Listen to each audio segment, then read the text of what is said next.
So in this section, we're going to cover a very important function of Excel, which many of us have used in the past, and if you're doing it for the first time, you might find it quite useful. I'll use a simple example. I've got an Excel file, a blank Excel file open in front of me. And what we would do now is we would use the function to create a drop-down list option. So hypothetically, for example, we have a list of skills.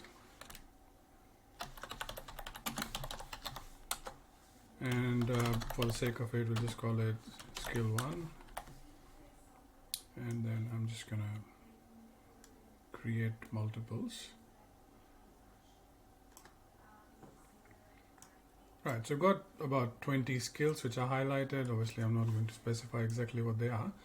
And then we want to assess the skill level. So usually if you just go by the skill level, you go beginner, intermediate, and advanced. I want this to be appearing here as a drop-down. So usually you can do it one of two ways. It doesn't matter where you put it, as long as you know where you have put it, so you can edit it later.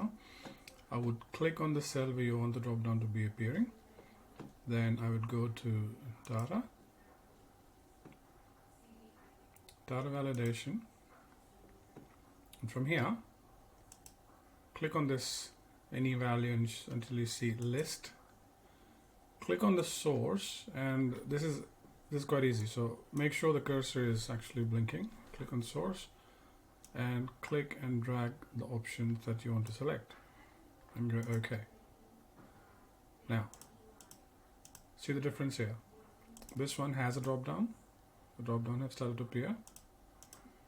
This one does not have a drop down, which is fine. Again, you want to pretty much have this option available for all the skill types. So I'm just going to select and drag all the way so the values get copied.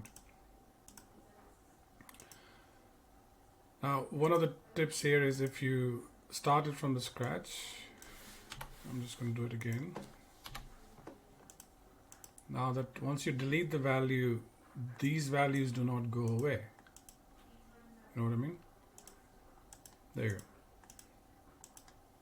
So unless you delete something from here, the values will remain.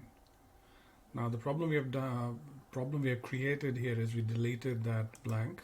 Obviously we made it blank, the one of the values, and now we are seeing a blank field here.